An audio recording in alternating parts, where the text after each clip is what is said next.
Welcome to the RotoWire Prospect Podcast. I'm your host, James Anderson, brought to you this week by Rival Fantasy.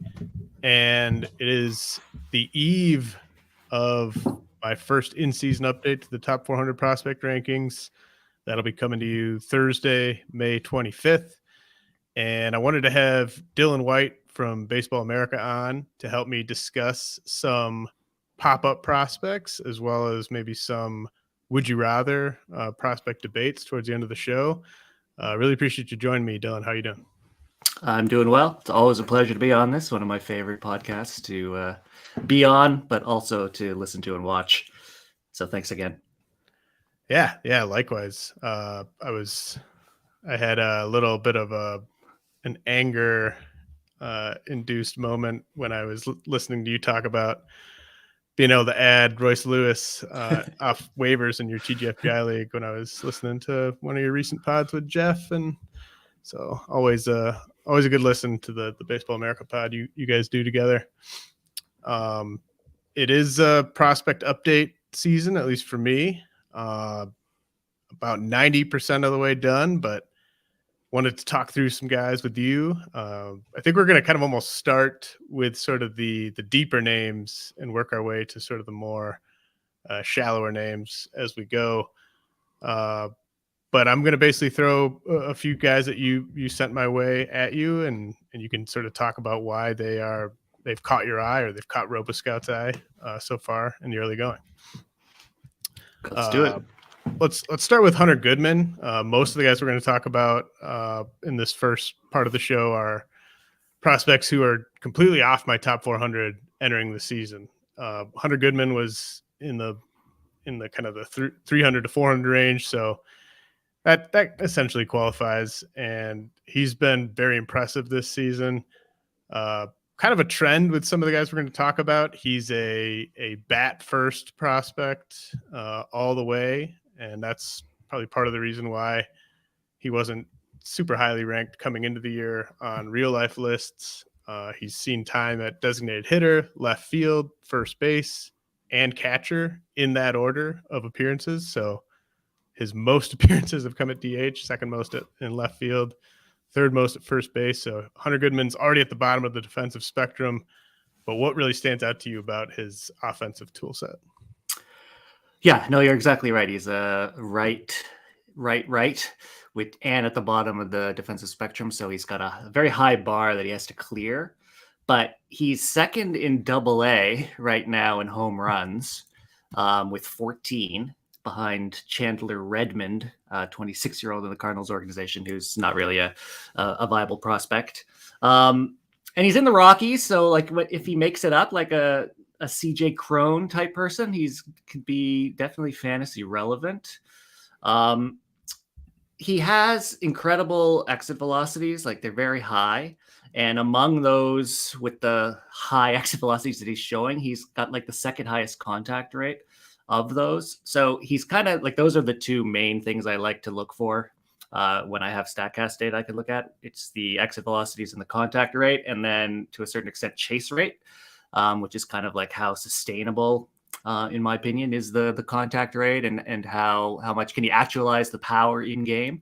And he's just doing excellently. So I had this tool I made at when I was at Prospects Live, like this hitter comp tool, where it kind of looks at the profile of hitters, like walk rate, strikeout rate, slugging, ISO, ground ball rate, swinging strike, all that stuff. And then it kind of compares to who was at the same level and at the same age who had comparable numbers, just to give you kind of like a ground floor of what you could expect. Like, have we seen people who've made it to the majors with that sort of profile?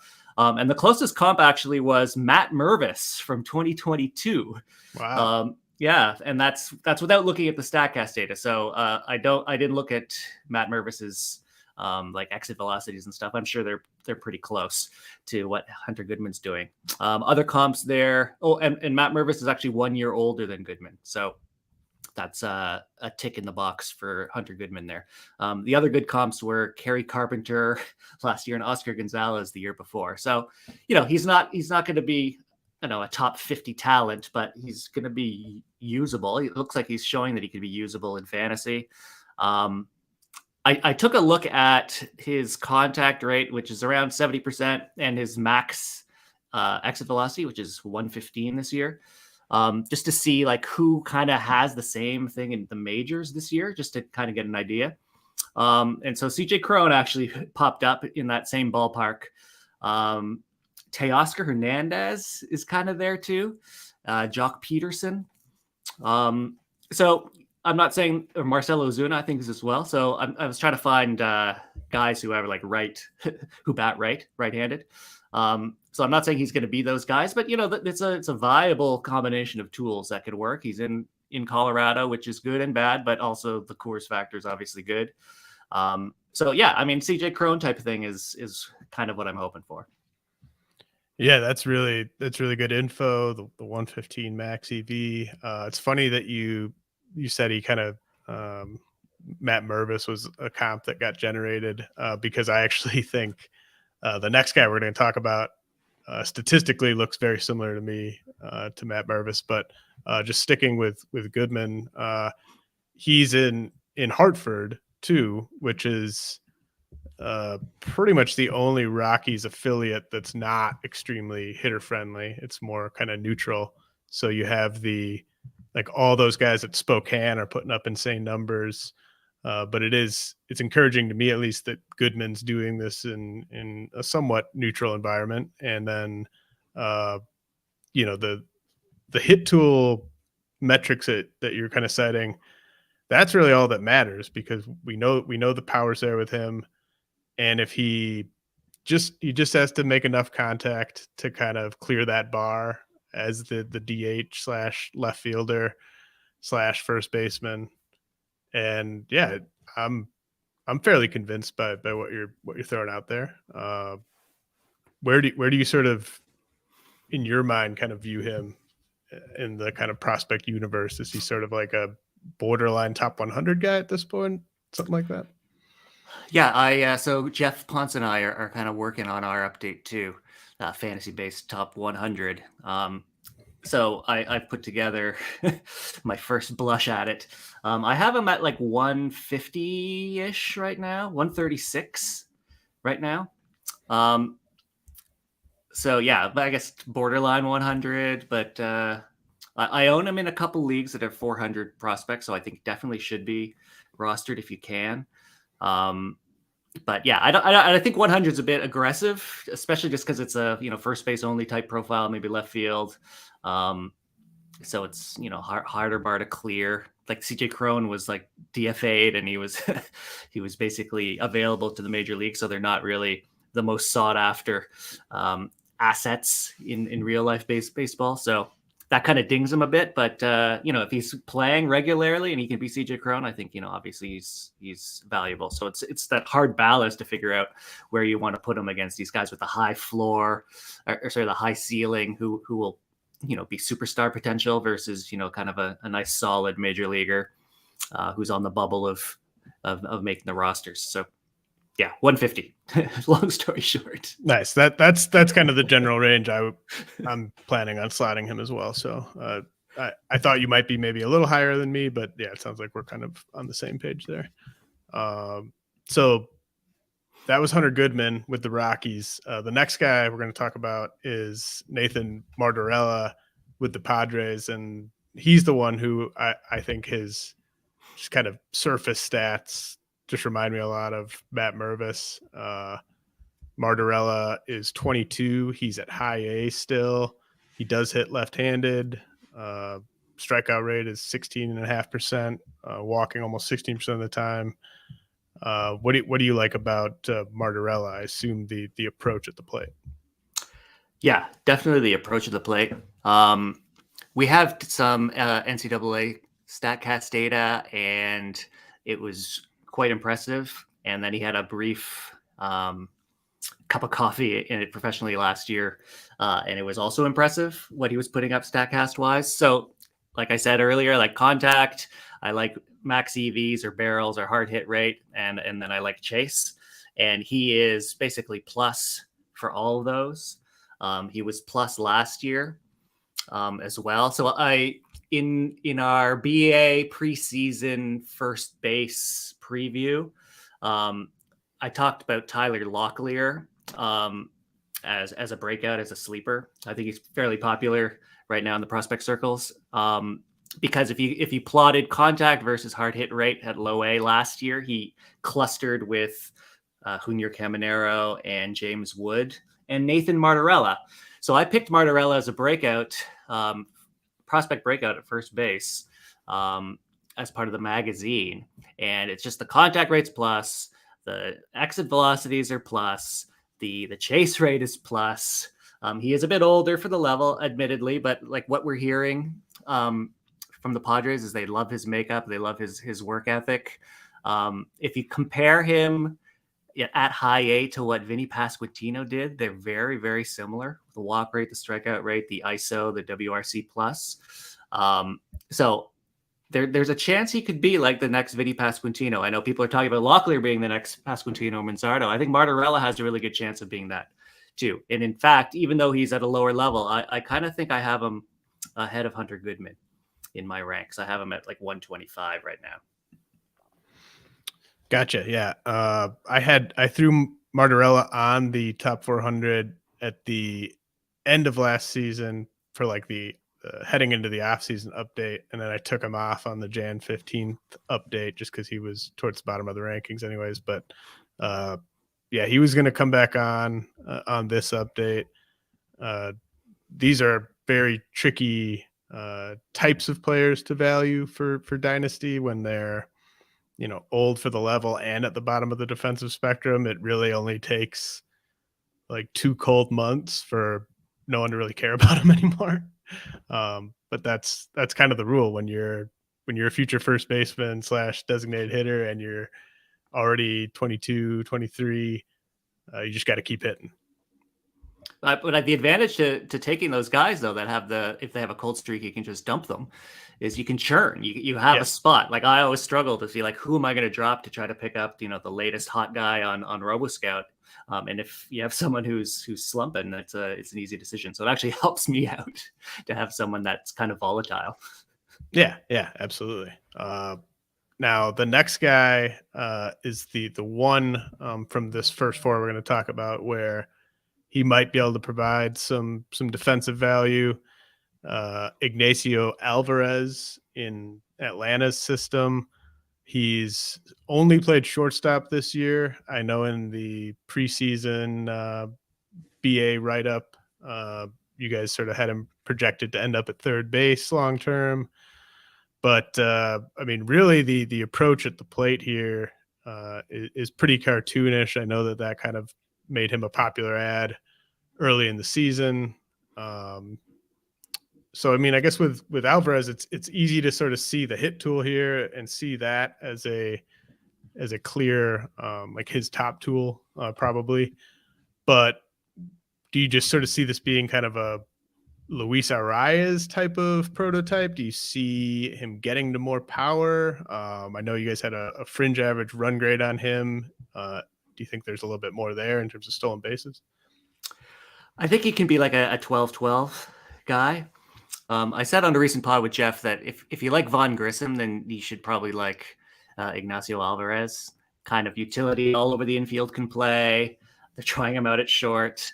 Not the like incredible power, not incredible speed, but solid, good batting average, good OBP. So I think he's solid. I think I mentioned when I was on your pod last year that I have trouble with the Von Grissoms. I have trouble with those like 12-12 with good batting average, like Angel Martinez or Leover Peguero. I'm always like, they don't have that like huge tool that I want, but I've kind of turned the corner on that and I kind of like them. So Jordan Rosenblum, who I kind of co-manage with an OC and who's one of the founders of Scout the Stat Line, who you had on a couple weeks ago. He really likes Ignacio Alvarez, and so I kept my eye on him. So last year he had 70 plate appearances, I think, and he had all the good stuff we want: the pitch recognition, the swing decisions, the walk, strikeout rate, all that stuff. But I just kept my eye on him to see if he could carry it through, and he's definitely carrying it through this year. I have him as the 3rd highest projected OBP at the level. It's high A, right? Yep. Yeah, high A. Behind Jackson Holiday and Carter Jensen, the catcher for the Royals, who has a 27% walk rate right now. So high OBP for the level. Obviously, he's also one of the youngest, like 15% of the league. I think he was like the fourth youngest in the South Atlantic League when the season started. RoboScout loves that stuff. So like doing well, doing average or better at a young level, it really likes. He is a bit passive, so he doesn't chase, but he is a bit passive. And I think if you have a 20% walk rate, you probably are passive. I ran that comp tool on him as well. And his closest comps, and they weren't that close. They weren't as close as Mervis to Goodman, but were Tyler Black from last year and Alejandro Kirk. So not that surprising, really good walk rates, low strikeout rate, good contact, all that stuff, and not incredible like home run totals or anything. But yeah, I like Alvarez. I have him in a couple places. I'm not sure what he will become just because he doesn't have that huge like power, huge speed. And I think I have him. Let me check here on where I have him. Yeah, I have him in basically the same spot as Martorella and Goodman. I have him like the 130 to 150 range right now. Yeah, I mean, I think there are a couple differences between him and Vaughn Grissom. One positive, one negative. The positive is that there's already much stronger defensive reports on Alvarez than Grissom. So, like, I think there's more of a chance probably at this point in their development that Alvarez could handle shortstop than Grissom could. And then on the negative side for Alvarez, I did think more of Grissom's power potential kind of at the same stage than Alvarez. Part of that is just how passive Alvarez is at the plate, but Grissom, it's not like he projected to be like a 25 homer guy when he was in the lower levels, but you could at least easily make a case that he was going to be a 15 homer guy. And with Alvarez, you really need to sort of stuff has to sort of change in the profile for him to kind of get to 15 homer power. Do you think is that fair? Yeah, I think that's fair. Cool. Okay, we got one more of these guys, and then we'll head to a quick break. But another kind of like Hunter Goodman, although he's still playing the majority of his games at catcher, but Thayron Liranzo with the Dodgers. He's at low A, I want to say, and he's really doing a ton of damage at the plate. He's also played DH and first base in addition to catcher. Part of that is just Dodgers. The Dodgers always seem to have multiple good catchers on all their teams. So even if they think a guy's going to stick at catcher, you could see them giving them starts at other positions. But, Liranzo seems like it's going to be his bat that really kind of carries him. Yeah, I mean, one of the great things about being a BA is just the wealth of knowledge and information I have at my disposal. So I can just like ask Kyle Glazer, like, what's he hearing on these Dodger prospects, or has he seen these Dodger prospects? And so like he helped me in my latest RotoScout article with the Austin Gauthier and Kyle Hurt stuff. But he likes Thayron Liranzo. I asked him what's he think of him. And he says he's good. He actually thinks he has a good chance to stick behind the plate, even though he's a bit stout. So that's good. I kind of like that, obviously, that you want these catchers that are going to stick at catcher.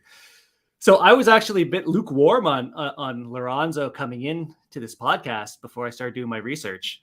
As we know, there's this catcher renaissance of all these great catching prospects. And even at low A, there's this year like Samuel Basallo, Creed Willems breaking out, Moises Ballesteros for the Cubs, even though he probably won't be. Those three guys almost assuredly won't stick at catcher.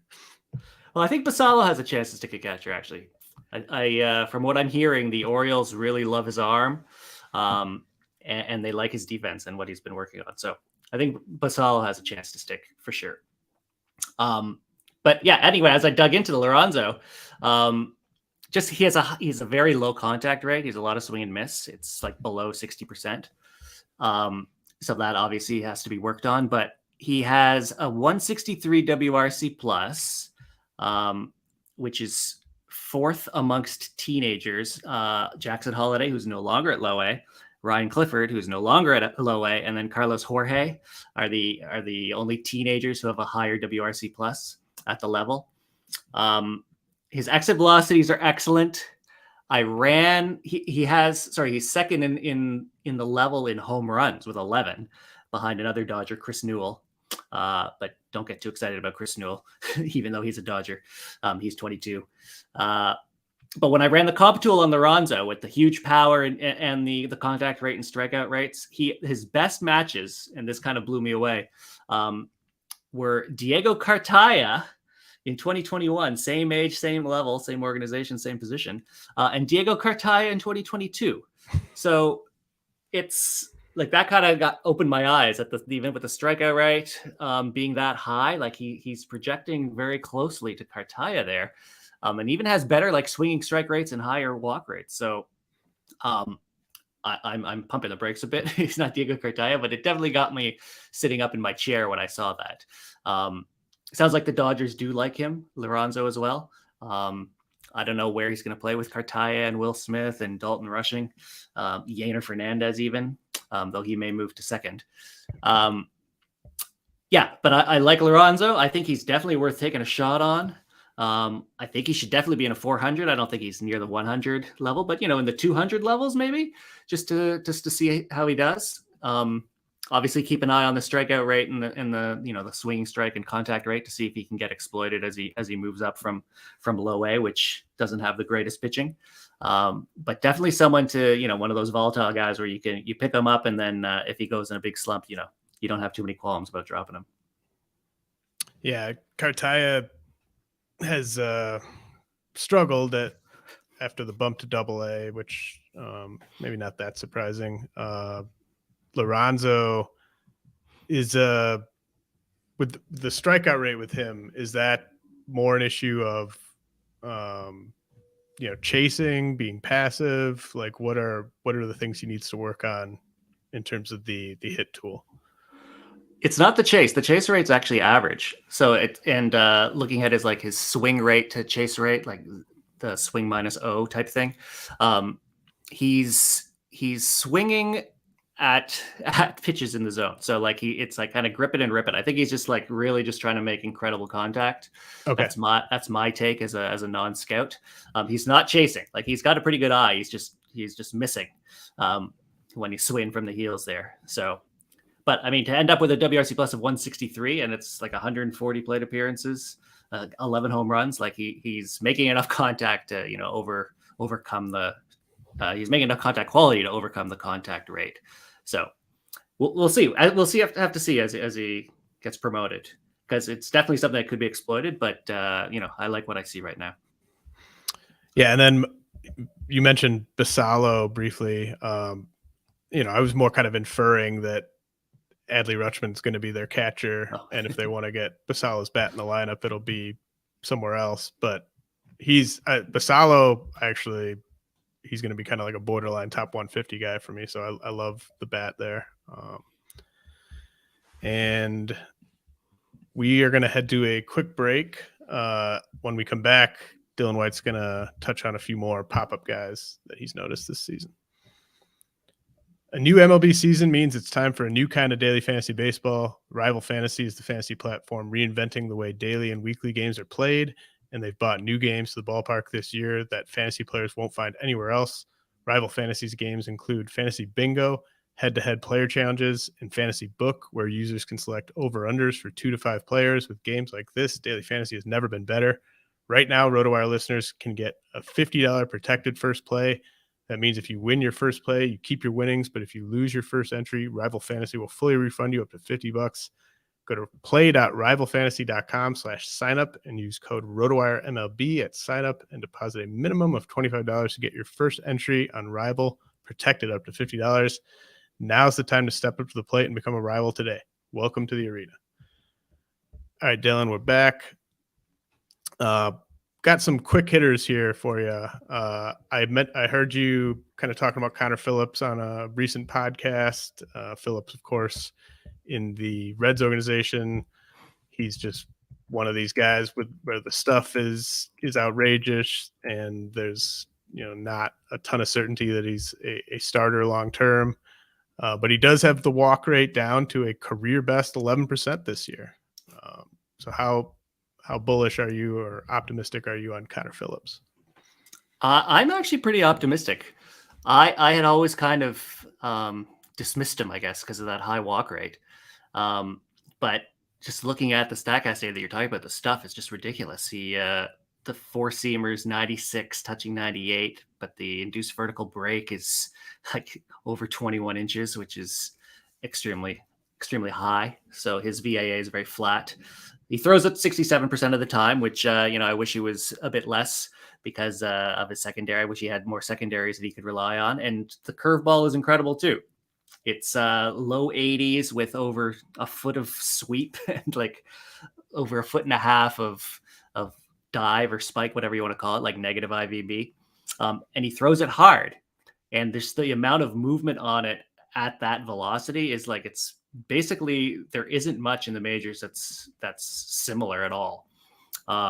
There's like Seth Lugo has as much movement, but he throws it 3 miles an hour slower. I think Matt Brash is close to. But I don't have it in front of me. But when you plot kind of like velocity and then like overall movement and horizontal or vertical, like he's at the edges of the clusters of the cloud of scatter plots. So the question is, can he stick it at starter? And is the command the problem there? And when I looked at his level, his age, AA. Has anyone had a strikeout rate of like 37% with a walk rate of 11%? And there were some names in there that actually were optimistic. So Dylan Cease in 2018 at the same age had a 39% K rate and 11% walk rate. Christian Javier of the Astros in 2019 had a 39% K rate and a 13% walk rate. And Lance McCullers, 1 year younger, had a 37% strikeout rate and 11% walk rate. So all these people had very similar, strikeout, walk, and strikeout minus walk rates at the same age in AA, and they're viable starters in the majors. So it's not a death sentence. That's what I wrote a couple weeks ago. That it kind of opened my eyes again, like doing these deep dives and looking at comps and seeing like historical, has this happened before? Are there any precedents? Kind of opened my eyes that I think he has a chance to make it as a starter if he continues honing his craft. He's in the Southern League now with that pre-tacked ball. So, some of these numbers, including the metrics, the stuff metrics, take them with a grain of salt. But I think the walk rates have gone up in the Southern League because of the ball, right? It's like he can't really control where it's going because, it's unexpectedly doing all that stuff that the pre-tacked ball is doing. So I'm kind of optimistic. When we see Andrew Abbott, your favorite name to discuss the last month or so, he has succeeded in AAA. And so like, obviously his stuff wasn't solely reliant on the ball. So I kind of hope the same thing for Connor Phillips. The Reds need starters. I expect Abbott to be up soon, and I expect Connor Phillips to be in AAA soon. So I didn't have him in my 400 Connor Phillips. I think you had him at the back end too, but now I have him like pushing top 100 just because of the ceiling from the stuff. I could just see him being just a dominant pitcher in the bullpen, or an inconsistently enigmatic starter like Dylan Cease or Lance McCullers as a starter. So he's very compelling. It's the type of guy I want to take a shot on just because the stuff is so good. He's not surviving on pitchability, which to me is a bit more iffy. How would you rank Phillips with Ben Brown and Andrew Abbott? I think I have Abbott ahead of Phillips. I think I got Phillips ahead of Brown, or they're in the kind of the same area, like the 110, 120 area. I know that's probably a hot take. I think Ben Brown is kind of one of the most more talked about AAA pitchers right now, I guess, because he's one of the guys who may come up and help redraft players.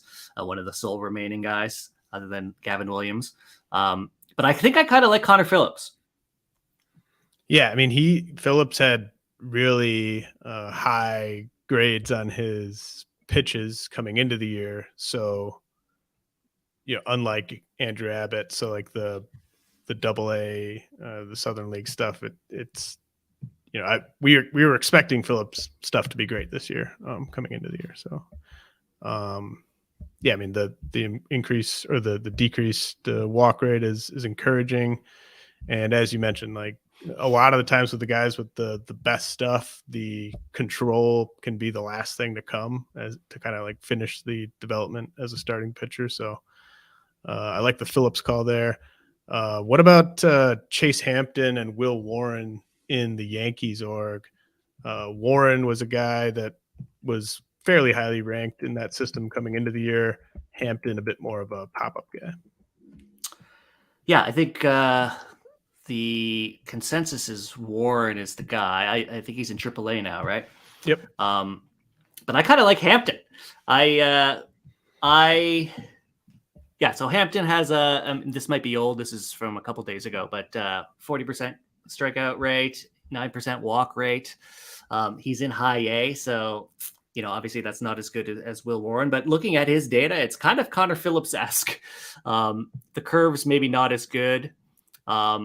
And the fastball's probably not as good, but it also has like 20 inches of IVB and it's very flat.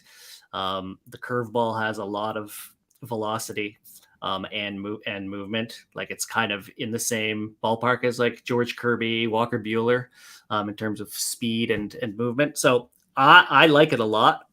I especially like it because he's kind of lesser known. Like Will Warren, people know who Will Warren is. If you're trying to trade for Will Warren, it's going to be difficult because of the Yankee premium and he's so close to the majors compared to Hampton. But I just the stuff plus underneath for Hampton, I really like.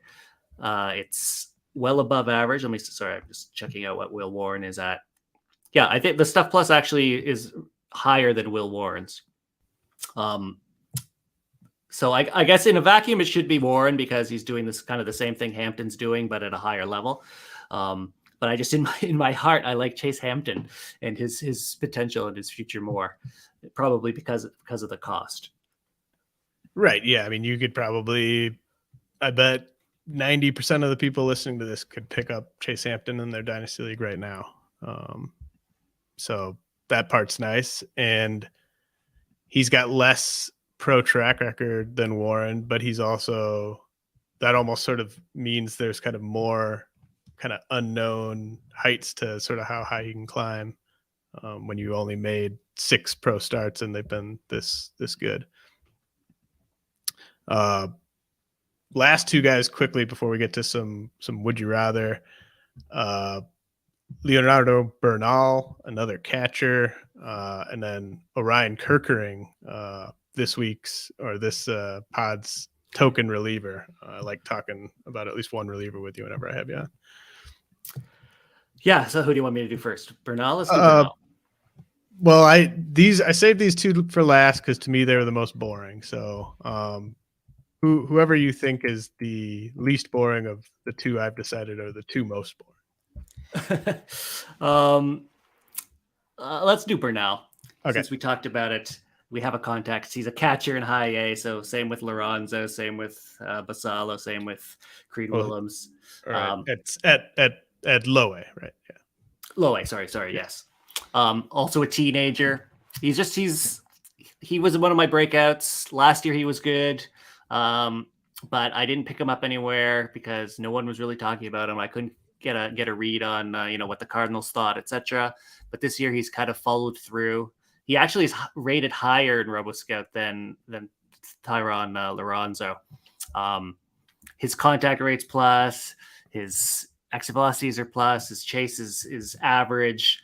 Sounds like he's good defensively. Sounds like the Cardinals like him. Like I said, he's a teenager, so he's someone I have. I have him more than I have of Liranzo. but I think it's going to be a little bit more boring. He's going to have, maybe 20 home run power, whereas, Liranzo's kind of showing the ability for maybe 30 home runs. But Bernal will probably have better, batting average and OBP. So that was a bit of a boring one, but another name I really like, another catcher, a low A catcher. In my sleeper article for BA, I mentioned that if he makes it to high A as a 19-year-old, which I think is quite likely, that's the same progression as Francisco Alvarez being 19 in high A. So it's it'll probably be the same with Liranzo. It's probably the same with Basalo, who's actually a year younger. But so it's not unprecedented, but it's quite impressive to be a teenager in high A as a catcher, especially for an organization who values the importance of the catcher position, like the Cardinals do and the Dodgers. Yeah, I mean, I buy everything you're selling. It's just kind of how long do I have to wait for this guy that's got like 20 homer upside, but there's a place for guys like that in certain dynasty leagues.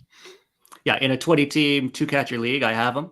In a 15-team 2-catcher, I don't. In a 20-team 1-catcher league, I don't. It's all kind of depends on the league construction and the format. Like, do you want to wait for a catcher for 3 years? If you have to roster 40, then yeah, probably. But if you only have to roster 15, then definitely not. Yep, exactly. And then Kerkering, I love talking relievers, but I mean he's at high A. He is at high A, but he touches 100. His NCAA stuff plus last year was eye-popping as well. It was one of the top ones. It was like in the Ben Joyce kind of area. The Phillies were talking about him possibly making it, like knocking on the door of the majors this year. I don't think that's possible. But it's the fastball is excellent. The slider is almost as good. It's just dominant, especially at low A. He was extremely dominant. High A, I don't have a read on him yet, but yeah, if you like to invest in potential closers like Ben Joyce, I think Orion Kerkering or Kerkering. I don't know how to pronounce it, but it's a cool name nonetheless. I think he's a good one to invest in. Yes. Was it a recent RoboScout article where you mentioned Nick Robertson with the Dodgers? Am I remembering that correctly? I may have. He's in the top, whatever. Yeah, I don't think I wrote about him, but he was listed. He's a recent reliever who's caught my eye. He's at least at AAA, but I'm sure Kerkering has better stuff. Okay, so we've got the pop-up guys. Any other pop-up guys? Anyone that you want to talk about before we get to my my 3 player battles? No, that's good. Cool. So I'm gonna work kind of down my ranks here, and I basically put together some players who I have ranked very close to each other for tomorrow's update. And I wanted to get your take on whether they should be that close, whether you see a clear player that you would prefer to have in Dynasty. And we'll start with a couple of bigger names. Luis Matos, who recently hit his way to AAA, and Luisangel Acuna, who just continues to make kind of subtle improvements every single year and just keeps inching closer to the big leagues. Who do you like more out of Luis Matos and Luisangel Acuna? If you asked me before the season, it would have been Acuna, pretty much unanimously, but now it's actually Matos. I have Matos in the top 30 on my latest one. He's improved so substantially in the contact and the strikeout rate, and even the chase rate. He always would make contact, but he was chasing. That was kind of the issue. But this year he's reined it all in. He's actually number 2 ranked at AA for me behind Henry Davis. Luis Matos. Angel Acuna is down in like the 20s. Just the strikeout rate at AA is 9% compared to Acuna's 22%. The contact rate's like 10% higher. The chase rate's 10% better. I like Acuna's speed. I just like Matos as like just a well-rounded, power speed guy who's now showing that he's got the maybe the hit tool to complement all that. And AAA, 21 years old, like I like that too. So I have Matos higher. I have him about 40 spots higher than Acuna. Both of them in my top 100. Yeah, so I've got I also have Matos top 30, and then Acuna just outside the top 30. So I think we're in agreement on Matos. I'm maybe just a bit higher on Acuna. But yeah, that makes sense. With Acuna, he's getting close enough to the majors where you can sort of start looking at where's he going to play. But I think that he's such a good athlete that there'll be a spot somewhere for him. Just seems like the quality of his contact has gotten better every year. Maybe I'm a tiny bit too high on Acuna though. I mean, his 90th percentile exit velocities are higher than Matos. He's like over 105 miles an hour. He has a high ground ball rate. That's kind of part of it. So like he's got the raw power. It's just like will it manifest in games? I see him at like 15 home runs, 25 stolen bases, which is obviously excellent. And if he's playing shortstop, someone you want. I like kind of Matos's well-roundedness. I know it's recency bias because last year I was off Matos and it's only been 130 plate appearances, but everything seems to be clicking right now. And he's just 21 in AAA. I know Acuna's also 21, but in AA. But it's just I don't know. I'm leaning Matos. Oh yeah. I mean, I'm with you. And yeah, Acuna 18 for 18 on stolen base attempts. What else was I gonna say? Slipped my mind. Okay, on to the next one. These guys were both outside my top 100 entering the year, and they've just mashed their way into the top 50 for my update tomorrow. Ronny Mauricio with the Mets and Heston Kjerstad with the Orioles. I feel like I'm going to have like 10 Orioles hitters in my top 50. But who do you prefer out of Ronny Mauricio and Heston Kjerstad? I went Mauricio. I have him in the top 25 actually now. Same story as Matos. I was off Mauricio. I barely wanted him in my 100 before the season. I just felt his reputation was carrying him, and he wasn't really doing anything production wise. But he's 2 years younger than Kjerstad. He has speed as well, and the contact rate's actually quite good considering he chases 40% of the time. It's just like the exit velocities are just ridiculous for someone so young. 22 at AAA. I know everyone obviously talks about the chase rate. And I've said it many, many times before, but a chase rate of 40%, 75% contact rate, but with exit velocity, like a max EV in like 115 miles an hour, as a 22-year-old, like it can work. Like Salve Perez, Javi Baez, Ryan Mountcastle all have high chase rates, like above 40%. And Mauricio's exit velocities are as good, if not better than those guys too, albeit at AAA, not the majors. So I like Mauricio a lot. I think his ceiling is really high. I think the Mets are playing him at second base now. So I think that kind of means they believe in his near-term future in the majors. And like I said, only 22 at doing this sort of thing at AAA is you can't really argue with it, even though he hasn't only done it for maybe 200 plate appearances this year. Kjerstad, I also have him in the top 60. Great story. Glad he's coming back, and I'm glad he's like just pounding the ball like he is. It's the age factor and having the speed. I have Mauricio ahead of Kjerstad.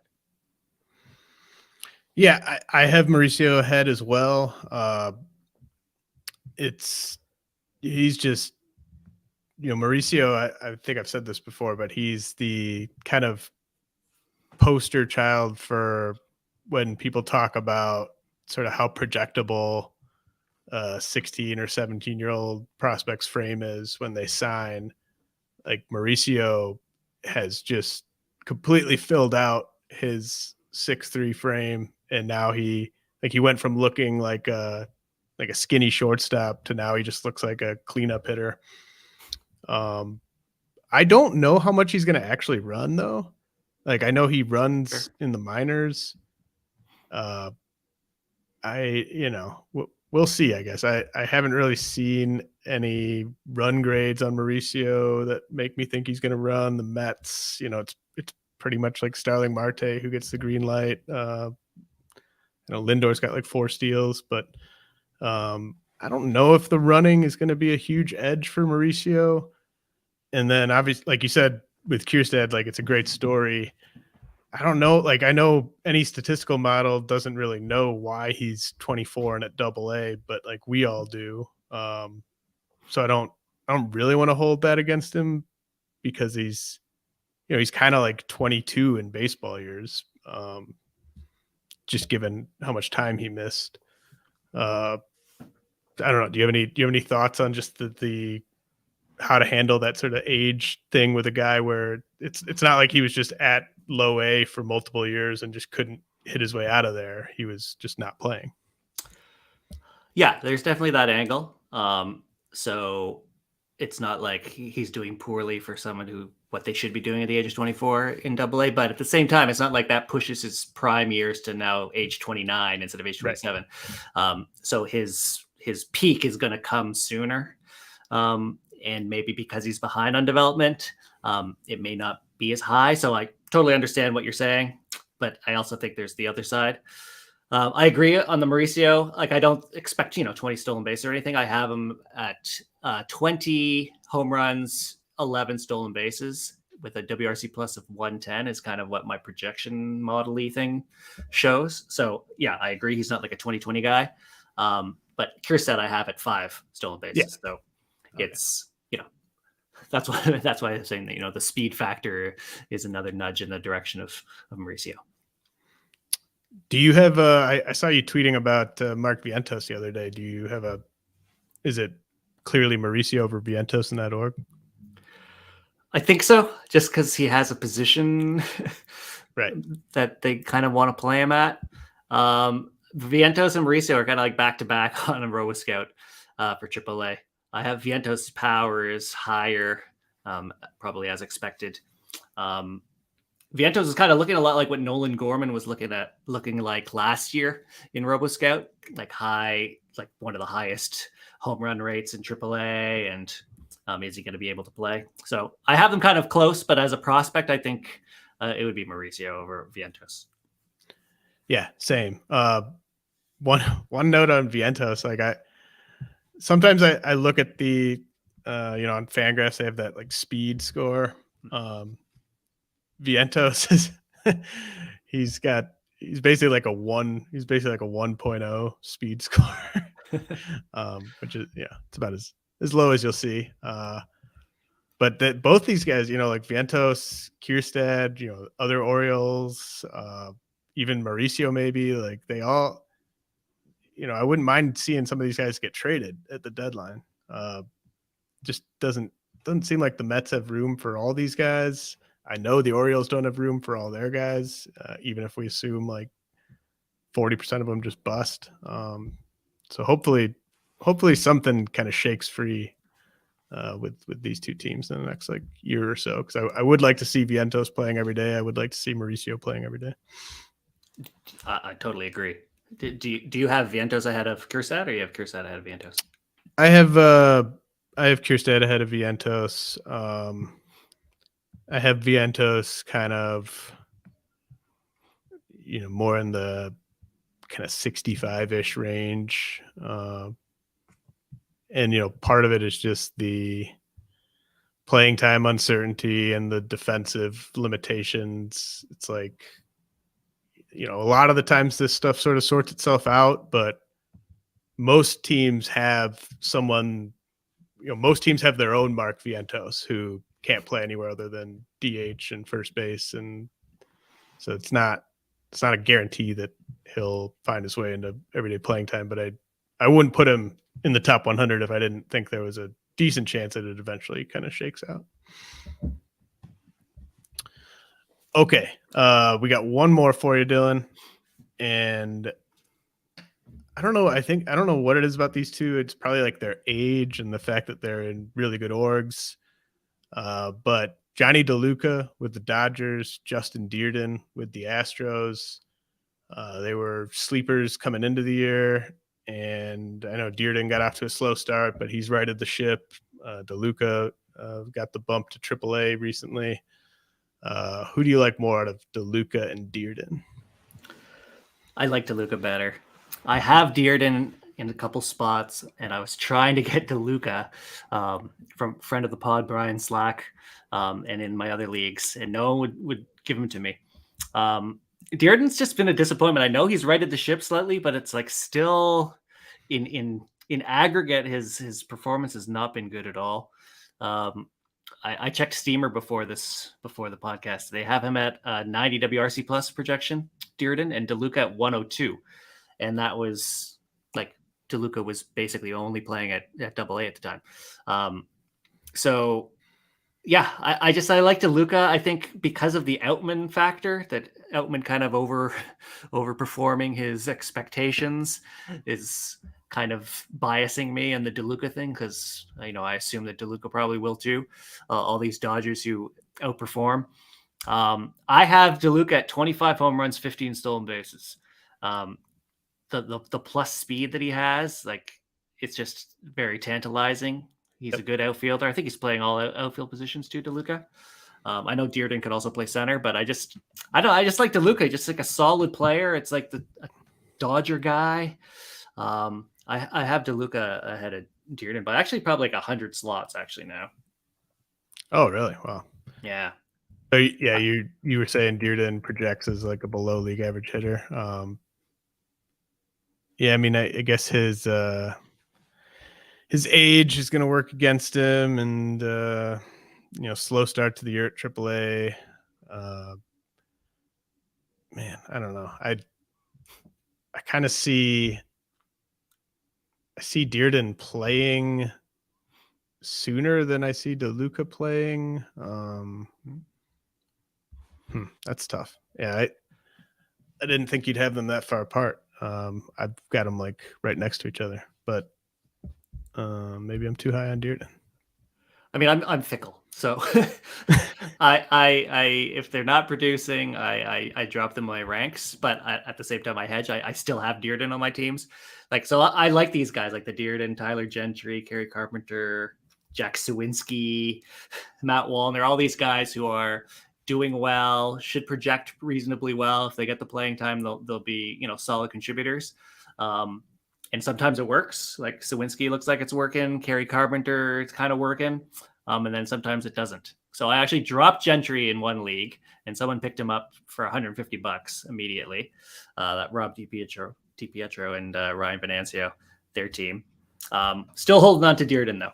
So I don't know why I'm telling that reference, but it's in my ranks. I'll have him low, and I'll say definitely DeLuca over Dirden, but I'm still too scared to drop Dirden because I also dropped Lars Nootbaar and Jake McCarthy, who I also kind of put in the same area where, they're doing well in the high levels of the minors, but I don't really see they're getting playing time. And then, of course, I regret it when I drop them.